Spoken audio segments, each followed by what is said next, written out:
So Jaws is a thing, but I didn't even have to say it because the music told you exactly what we were going to be talking about today. Jaws is one of those movies that just infected the zeitgeist in all the best ways. It's a movie that still evokes a thrill when people hear that theme. It's the kind of movie that whenever you type it out, you have to do it in all caps, like, Jaws. I know it's only a stylistic thing, but the movie feels like it has some weight to it. We're not talking about any shark, we're talking about the shark. This isn't the facial feature or just another part of a mandible or mouth. This is Jaws. It demands capital letters because this movie commands respect. Real talk, I knew I wanted to talk about Jaws, but the truth is that I've never seen the movie all the way through until I decided I was going to write this episode. I'd studied the film's music in school for scene dissection and scoring, so I technically had seen the whole film, but never in one sitting. What? I was too scared to watch it.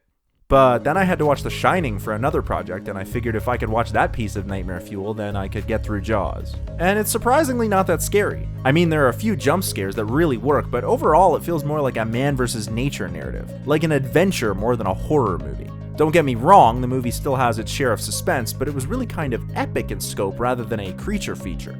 I enjoyed watching the film altogether more than just watching it in parts. Goes to show what a whole piece of art can do in proper context. It's a really well-made movie, but does it really deserve the kind of reverence and respect that we give it now that it's almost, 40 years old? Does Jaws really get to keep the capital letters in its name? Oh hell yeah it does. Jaws may be getting up there in years, but it's still a groundbreaking movie that changed the movie industry for better or worse. Without Jaws to lay the groundwork, we would not have the huge cinematic universes or big-budget film series that we see today. Jaws is no dip in the shallows, but a deep, well-made movie that irrevocably altered the landscape of movie making and watching. This is because of how it was filmed and edited, the fact that John Williams is a genius, but we all knew that. How it tapped into human psyche, and most importantly, how it was marketed. This all set a precedent for what movies could be, and how studios and audiences would see them both as art and products. And so today, I want to talk about Jaws. The movie is an adaptation of the novel by Peter Benchley of the same name.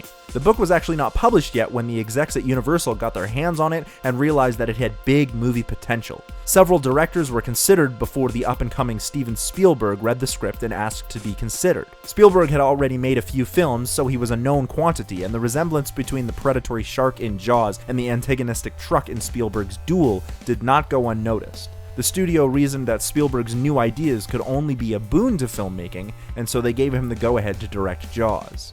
This was kind of a bad move on the studio's part. I mean, in the long run, Jaws was a massive success, but Spielberg wanted practical effects and to shoot on location with Martha's Vineyard as a stand-in for Amity, which it was loosely based off anyway. Amity, as you know, means friendship. The production was plagued with problems. Jaws is almost as well known for its production and development hell as it is as a movie. This wasn't really any single person's fault. The robotic shark was barely operable, and shooting in the ocean rather than in a studio pool had its own issues, but there were problems with writing and rewriting scenes that were going to be shot the next day. The movie was given a large budget and time frame, but production ran up from 55 days to over 100 and went drastically over budget. An estimated $7 to $9 million was spent on what was supposed to be a $3 million production. But with a little bit of movie magic and a whole shit ton of editing, the movie was completed and shipped off to terrified audiences everywhere. This is the oldest thing I've ever talked about on This Is a Thing, but still, spoilers I guess. Doesn't everyone know the plot to Jaws by now? A shark terrorizes a small town. That's the whole story.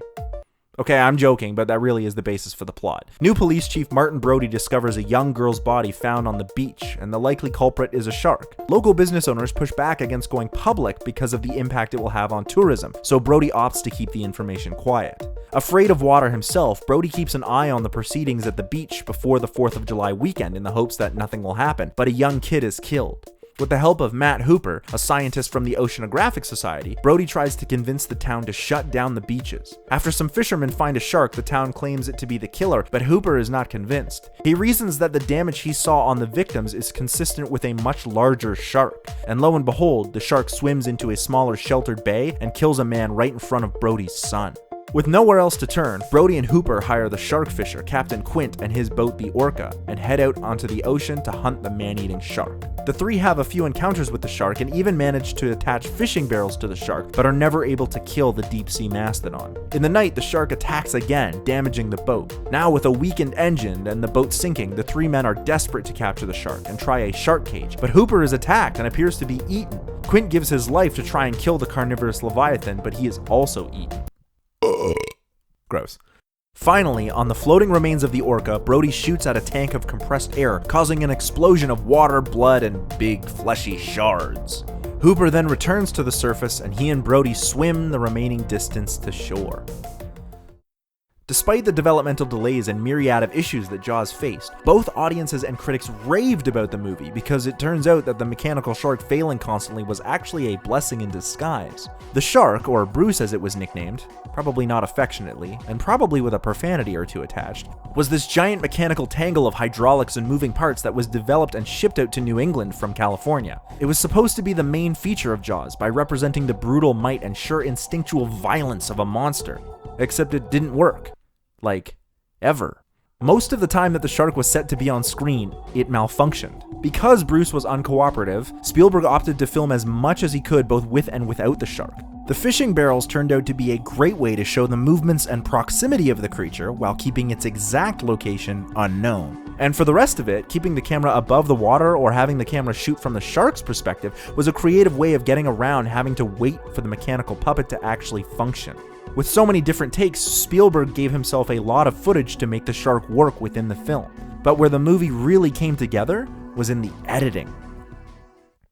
A lot of people don't know that after a movie is shot, a large part of what dictates the look and feel of a movie is how it's edited. Often scenes are shot from multiple angles and out of order, but when edited together, the movie takes form. Editing can enhance the cinematography of the shots and help convey the message of each scene and the intention of the art as a whole.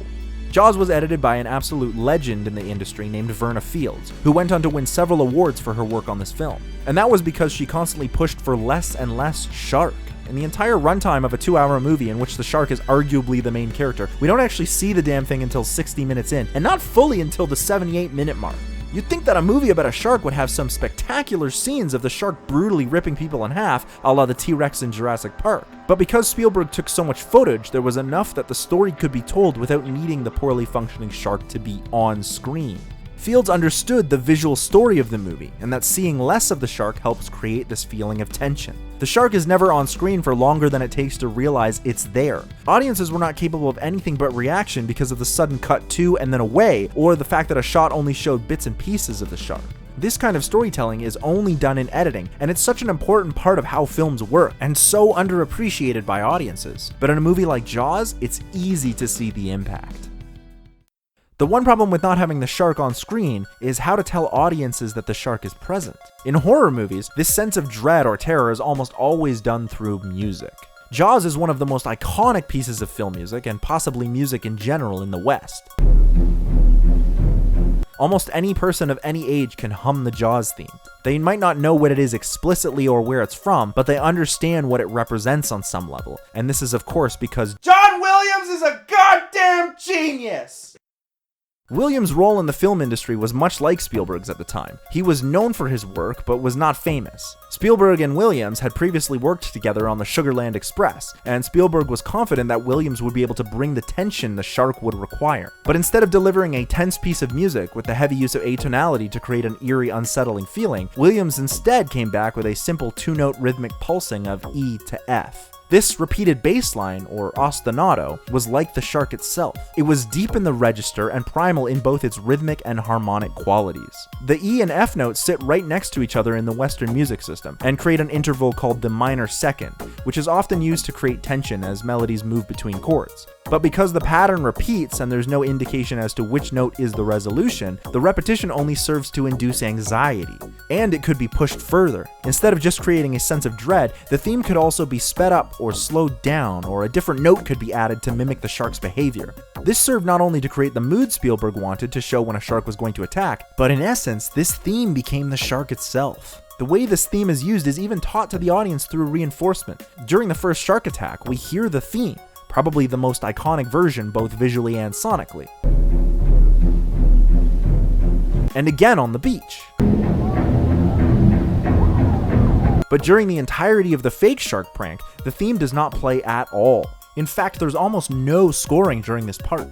But once the shark is spotted in the inlet, the theme comes back.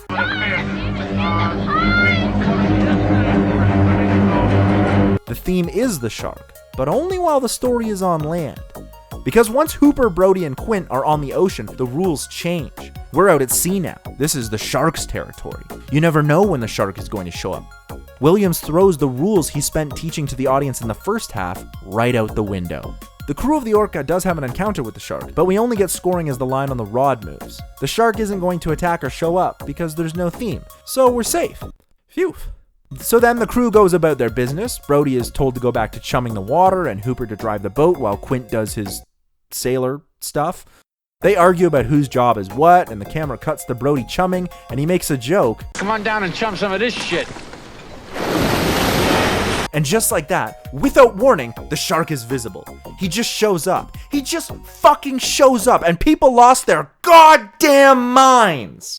Audiences screamed in terror, and this was all because Williams had conditioned the audience to trust that his score was the shark, until it wasn't. And the fact that this happens on a joke makes it even better. The shark is nature, and it's chaos. It can strike whenever.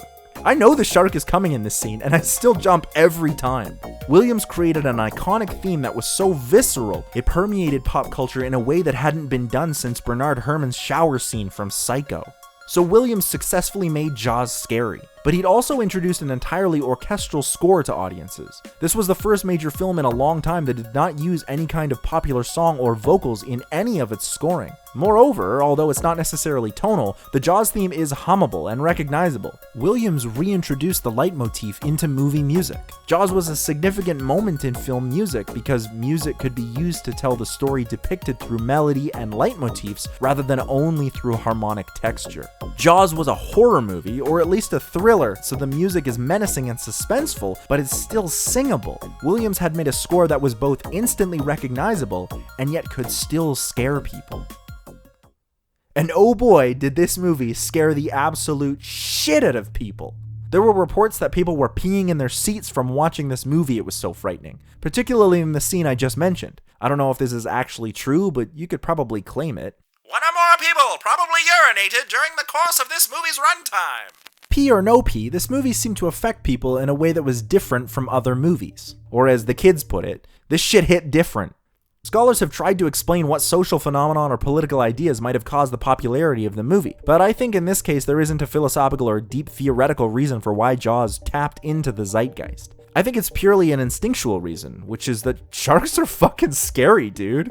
Even if you're not galeophobic, you probably wouldn't want to mess with a shark. There's something visceral and frightening about sharks that all humans experience. And Jaws played into this beautifully, playing up the myth of the man-eating merciless killing machine that runs on instinct. You're gonna need a bigger boat. This is the kind of classic monster movie fodder that had been seen before in B-movies and creature features, but the biggest difference is that sharks are real. There's no need to put them in a tornado when sharks are already attacking humans, sometimes in hugely publicized stories, such as the Jersey Shore shark attack that Jaws the book was actually based off of. Jaws mania swept through audiences who were now terrified of any water, no matter the size, because they feared a shark was in there. Even the water in a toilet bowl was too much, which probably explains all the peeing in seats. Unfortunately, this kind of mass mania also led to the hunting and killing of a lot of sharks, and though sharks are truly terrifying, they're also really fascinating. Peter Benchley himself says he regrets the effect that Jaws had on the population of real-world sharks because they are in fact really fascinating creatures. But at the time, that didn't matter. Sharks were real, they could eat you, and because Jaws had kept its sharks hidden, people never knew where the sharks were and where they might be waiting to strike. Or at least, that's what everyone was afraid would happen. And there's a reason that it felt like everyone was afraid. The mania that took place was not just because sharks were real and it had a shark in it, but because the way Universal distributed and marketed Jaws. They did this in a few different ways, but the first was releasing the movie in summer. I don't know why they did this. Perhaps it was because the movie already lost so much money and they figured they ought to try something experimental. This Jaws movie sure is screening well with test audiences, but we lost a lot of time and money on production. Let's release it in summertime when only trashy movies come out, because only teenagers see movies in summertime. Maybe they thought it would have less competition if they did that? Or maybe because June is right around the time everyone goes swimming and it's right before the 4th of July, which is when the movie is set? I don't know. But back then, winter was when serious movies were released, and usually only in a handful of theaters at a time. Universal did away with this too, and opted to release Jaws in an unprecedented 409 theaters in the first week, with even more in the US and Canada the following week. The last crazy thing they did was advertise the ever-loving shit out of Jaws. The poster for Jaws showed a young woman swimming, and every week as the movie got closer, the posters would change and the shark would get closer to the surface. By then, the book had been released and was also used to promote the movie, and vice versa. The result of all this was not just that Jaws was a massive hit, but it became a cultural phenomenon. And this movie didn't just do well, it dominated. You have to remember that back then, films took years to make their money back. 2001: A Space Odyssey is often lauded for being a great film, but it took close to a decade for it to pay off its production costs. It took Jaws just weeks to make back all the money it spent in production. And not the budget was given, but what was used. Just weeks. And of course, the studios took notice. Jaws was perhaps not the smartest or greatest movie of its time, but it was the most successful ever to that point, and it became the first of what would be called blockbusters. Not the video rental store, for those who even know what that is. Because of Jaws, the way movies were disseminated, advertised, and marketed changed drastically. Summer blockbusters became the best way to make huge profits for studios, and since then, summer continues to be when studios push their big releases. Without the unprecedented campaign for Jaws, record-breaking movies like the Titanic or Endgame would just not be possible. And as important as the marketing campaign was for the movie, it only worked because the movie was a well-crafted piece of art. The way the footage was masterfully and conservatively edited, and accompanied by one of the most iconic themes in movie music, and how these proved to enhance the mystery of what was in the water by preying on people's fears of the unknown and sharks, Universal had a piece of art that could be successful with distribution on a massive scale. And that is why Jaws is not only historically important, but why it's also a pillar for movies as both an art and as an industry. Here are some stray thoughts. I really could talk forever about John Williams' scoring in this film, but I don't know if other people would be into that as much as I am. I purposefully did not talk about the sequels because I really don't think they're worth mentioning as part of what Jaws accomplished. The history of Jaws production is exceedingly interesting, and I easily could have gone into more detail because literally everything that could have gone wrong went wrong. You know, I'm kind of surprised Spielberg didn't pee himself when he realized what kind of a mess he was in. Hey, thanks so much for watching that video. Remember to chomp that like button like you're a vicious man-eating shark. I always have a hard time talking about quote-unquote horror movies, but the music for them is always really brilliant. I want to hear your thoughts about Jaws, or maybe any of the sequels as well. I don't know what's up with a voodoo curse, but okay. Remember to share the video and subscribe for more awesome episodes of This Is a Thing, as well as the long and the short of it, and our weekly podcast. All that's happening right here on Cinemasters Ultimate Timeline.